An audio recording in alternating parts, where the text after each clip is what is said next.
You're listening to the NABS Now podcast, brought to you by the National Association of Blind Students, a proud division of the National Federation of the Blind.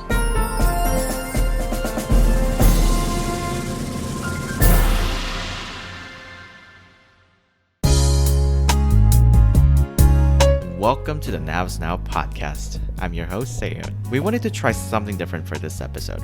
Rather than the conventional interviews, guided by a series of questions for our guests, we wanted you, our audience, to be a part of this episode as well. We have collected a series of questions to be asked to our latest, newest, vibrant members of the National Association of Blind Student Sport. So sit back, relax, and enjoy as you hear some responses from our new faces.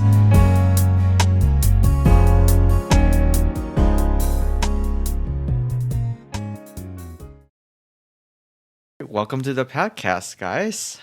So, I have three fabulous and newest addition to the National Association of Blind Student Sport this evening. I'm just going to have everybody introduce themselves briefly, and we'll get to the questions. I'm going to start off with Hunter. Hey everybody, my name is Hunter Kuester. I am from the great state of Wisconsin. I attend the University of Wisconsin-Stout, where I am pursuing a double major in hospitality management and real estate property management, and I serve as board member number 1. Pleasure to be here. Of NABS, yes. Pleasure to be here. Welcome, Hunter. Sara? Hey y'all, I'm Sara Luna from Chicago, Illinois, currently residing in Minneapolis because I'm a student at Blind Incorporated, and I am the NABS second vice president. Woohoo! Last but not least, Kyle. Hello, I'm Kyle Garcia. I am from San Jose, California, and I attend San Francisco State University, where I'm studying computer information systems. I love the diversity of subject fields here. But tonight, everyone is here to answer questions from our membership. The questions that have been asked will be read in no particular order, but we'll have some fun with it. So my first submission is from Ethan Fung from California. Ethan asked, what is one unconventional ice cream flavor or topping you think you would enjoy, and why? Yeah, so thanks, Ethan, for the question. I've actually had this at kind of like a bougier ice cream parlor when I used to live in Minneapolis called Sebastian Joe's, and it was a Bailey's Irish cream ice cream, and it was very, very good. But yeah, it was the first time I've ever seen something like it. Ooh. Sara? Well, the first thing that comes to mind is a flavor that I've been a little scared to try. And it's avocado, because I love guacamole. I love avocados. I'm Mexican. I'll eat it on everything. So I'm a little scared that avocado ice cream would be a letdown, but I think I have to try it eventually. All right. I love it. I love it. I guess kind of along that same line, I have one that's like, I don't know, I love garlic, but I've also never even tried the garlic ice cream that comes from around home for me and Ethan. And so I'm sure he's heard of it. I don't know if he's tried it either, but I don't know. I probably would like it, but I've been a little scared to try it because it just sounds weird. Guys, all it takes is courage. But you don't know the flavor until you try it. Right now. Yeah. All right. The next question comes from Ada from Missouri. She asks, if you could go to any concert of any artist alive or dead, who would it be and why? I'm going to start us off with Kyle this time. So I say this as being someone who just saw Paul McCartney for the first time earlier this year. I would go back and say like a whole Beatles concert, because they were kind of my first favorite band. And as amazing as it was to see Paul on his own, I would have loved to see all of them together. So, all right, Hunter. Ooh, yeah, I'm struggling here. I love so many different genres of music. It'd be really hard. This might be a little controversial, but I've definitely gotten into Morgan Wallen and his new double album, Dangerous. If you're a country music a fan and you haven't checked it out, definitely recommend. But another safe, like if we were to open for somebody, I think I would have to go from Morgan Wallen to Post Malone. Ooh, I like that. Sarah. Well, I just want to start out by saying that, Kyle, I'm incredibly jealous that you went to see Paul McCartney because he is my favorite Beatle. And originally I was also going to say the Beatles, but they're notorious. Their concerts were notorious for actually not being able to hear the band because all the fans would just be screaming the whole time. So for the sake of being different, I'll say Queen because I feel like Queen would have been an epic, fun show to go to. For real. And I say that confidently because I listen to Queen way too much. All right. I love it.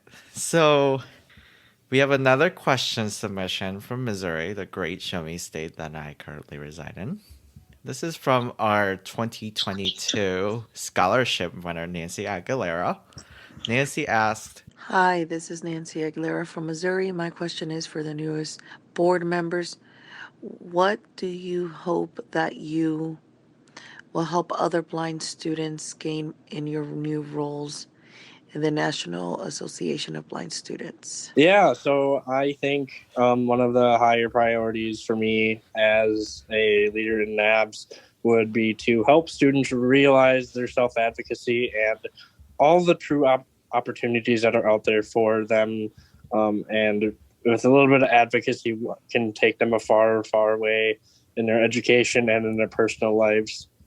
oh, Kyle, do you want to take a stab at it?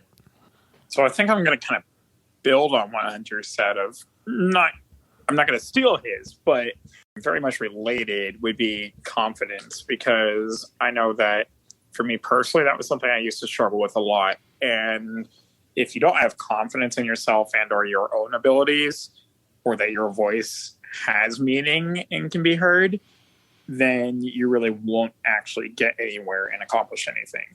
Ooh, that's deep. That's deep. All right, Sarah, what do you got? I would say that I would want to help strengthen the bonds within our community. And like I've done a lot of work with the DEI committee in the last 2 years. And so I think it's really important for us to, understand that we're all coming from different backgrounds and different lived experiences. And so I think I would like to just help strengthen connections among members throughout this coming year. Awesome. Those are all just very deep responses. I like it. This might go a little bit more creatively than the last one. Zach from Utah asked, what may be an approachable or an easier way to explain what NABS does or what NABS is to a college student or a friend? Yeah, so Zach, I would say if we're talking about NABS in general and like a 1-minute message is that we're a network of blind students to help better ourselves alongside our fellow blind students and fight for equality, security, and opportunity in the classroom and out of the classroom. So some of the things that I see is getting involved on our various campuses and kind of getting to bounce ideas and experiences off each other. NABS is a very dynamic community of student leaders and students doing various different things. Like on our podcast tonight, like we have a communications and history major. We have hospitality and real estate, which is me, and we have computer science.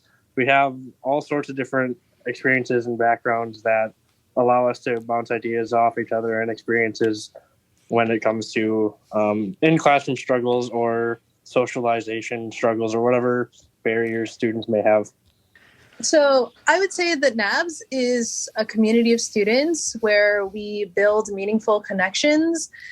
One of our strengths is that our members come from throughout the United States, and we even have some international members as well. So we all bring our wealth of personal experiences and backgrounds to NABS, and we are stronger for it. We collectively advocate for our rights. We host many fun and incredibly informative meetings and seminars and events where we build meaningful connections, where we have opportunities for networking and mentorship. And we, constantly remind each other that blindness is not the characteristic that defines us or our future. Yeah, louder and prouder. Ooh.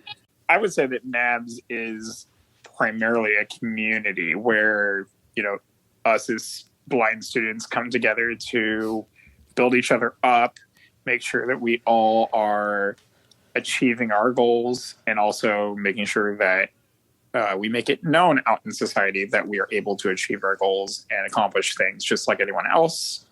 That goes with the whole blindness isn't what defines us thing. I love it. The emphasis here is community, right? So that's super empowering for a lot of blind students. All right. I have another question submission from Ellie from Colorado. Ellie asked, in your opinion, what is the best way for recruitment and an exciting way to get people involved with various committees? Yeah, so for recruiting for committees, I would say invite your friends. NABS is always working on various different, very cool opportunities and activities, whether that's planning a regional seminar or doing a fundraiser or doing some sort of advocacy. I say if one way to bring somebody into the organization as a whole is to invite them to something where it gets them involved but does not put a ton of pressure on them to do something. And for instance, one of my first experiences in the organization was Washington seminar, where I was asked to speak to a senator about the Accessibility Technology Affordability Act. Oh, wasn't that so transformative? And it was really cool. I got to speak to one of the senators when I lived in Minnesota, and it was something that I could feel I'm making a tangible difference in, but it's not putting a ton of pressure on me. So finding a way, and especially in NABS, just working on a fundraiser, whether that's registering for Walkathon and reaching out to friends and family to get pledge donations and climb the leaderboards, and raise money for all the cool initiatives that we do, or playing fantasy football and getting my butt kicked by Sean Calloway or Robert Parsons or whoever else is in our fantasy football leagues is a lot of fun. I highly suggest bringing somebody from your local state student division or just one of your friends that you know that may not be well known about or doesn't know much about the NFB in general. Invite them, because I guarantee that's why we're all still involved. We found something that we loved and just wanted to stay a part of it. I think to really increase involvement, something that would help is that to have some spaces where we can all interact socially, through Zoom and whatnot, because I really got involved in NABS in 2020 when quarantine first came along, and NABS was doing the book club and the Saturday hangouts. And that's when I got to know the people. And that made me I was interested in getting involved with committees because I knew some people and I liked some people, and I was like, oh, these people are great. I want to, see what business is being conducted here. And so I think just strengthening our community bonds through some social events and activities would help increase engagement with our committees as people build meaningful connections and want to get involved further with all of our fantastic members. Kyle? So I think there's two main components that I would say get people to get, A, into the community, and B, to get more involved. That would be a personal invite. So actually you being a member of NABS, reaching out to your friends who you think might be interested in it. Because otherwise they're probably not going to find it, or they're going to just take a quick glance and go, I don't really know what they're doing. So whatever. And then the second part is addressing that second statement I just made of actually having some tangible things that NABS does on your mind to tell them, hey, look at these cool things that we do. And it could be it could be in-person gatherings like Washington seminar or student leadership seminars or whatever. Or it could also just be, the podcasts and fundraising or fundraisers and things like that you think that person may be interested in. Oh, I think you also hit it. That was good. That was really good. All right, guys. Can we almost believe we reached the final question for this podcast? Oh, yeah. Yeah. Daniel from Texas asks, what advice do you have for students who aspire to be more involved in leadership? Also, what made you want to serve in NABS in this type of role / capacity? So thank you for the question, Daniel. I say jump into it. Don't be afraid to say you want to become a leader. Don't be afraid to get involved with a committee and see whether that's being a secretary for a committee or joining as a co-chair or even chairing a committee. Showing you can work on projects is definitely going to catch the eye of leadership, and getting experience in doing the work that we do on a consistent basis will definitely be graciously accepted, and even once you get more involved, expected. And it's really, really fun to see leaders grow, as we all have throughout our NABS experiences. All right, Sarah, how would you answer this one? I would say that it's okay to start small, it's totally fine if you just want to start as like a member of like a subcommittee working on a specific project, say like for fundraising or for LSAC. Like, it's totally fine to, just dip your toe in and see how you feel like you can contribute to a smaller group. And then what we really appreciate is consistency. Like, if we see that, like, hey, this person's coming to all of our committee meetings, maybe we can trust them with like a larger project, or trust them with a subcommittee, or maybe we could ask them to be our secretary. So I think is like, you can feel free to start in whatever capacity you feel comfortable with. And as long as you stay consistent, and as long as we as leadership see that you're putting in the work, then we very much appreciate that. And we can move forward and ask you to do bigger projects and contribute in larger ways if that's something that you're interested in. And to answer the second part of the question, I wanted to serve in this capacity because I truly love NABS. I believe in what we stand for with regards to advocacy and supporting each other and pushing each other to achieve our goals and our dreams.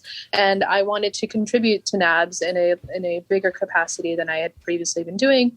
And so I was thrilled to have been slated, and I was thrilled to have been nominated, and thrilled to have been elected. So yeah.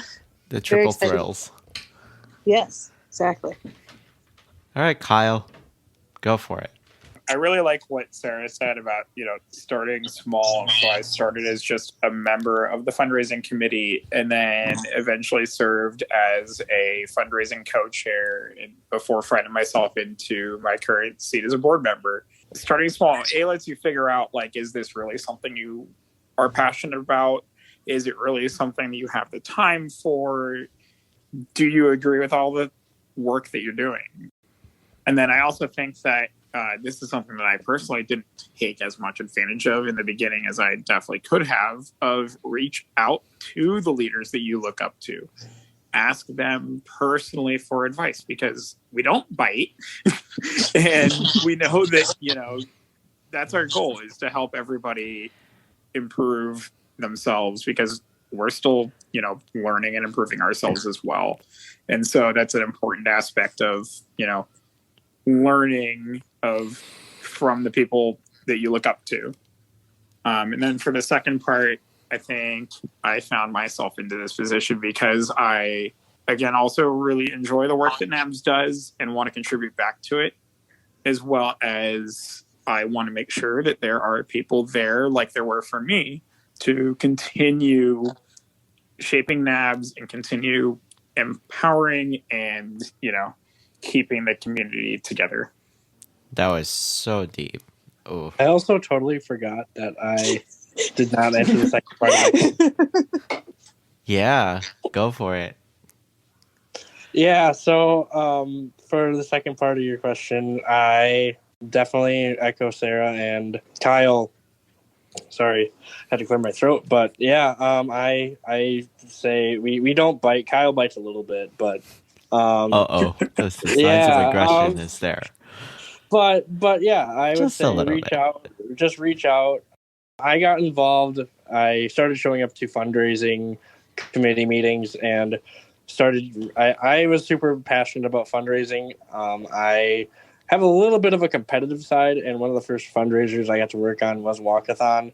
So getting to see how many miles I could walk, and see if I could beat Kyle or Elizabeth Rouse with the most miles a person could walk in a day. That was a lot of fun for me, and I definitely got to see where the money was going. And fundraising has one of the more tangible like results. You can see like at the end of the year, we have this much money we raised. And it was kind of cool to see like, yeah, I helped do that, which led me to sticking around, doing some work with the fundraising committee over the past few years, and just becoming a member of different committees, because I thoroughly think that the journey that I took, I'm very grateful for it, because I got to experience being a member of legislative and self-advocacy, DEI, and outreach and membership, alongside fundraising when I could make those meetings and get to experience all that NABS has to offer each month. But yeah, I would say, yeah, I made the choice to reach out to the board and some of their co-chairs and chairs to see what work is entailed, and fell in love with it, and here I am. So that was really good.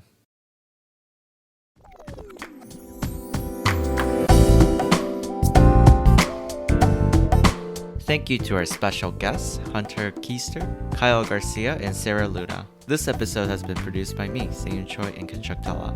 Visit us on the web at www.nabslink.org. Find us on Facebook at facebook.com/nabspage, on Twitter and Instagram at nabslink. Thanks for listening.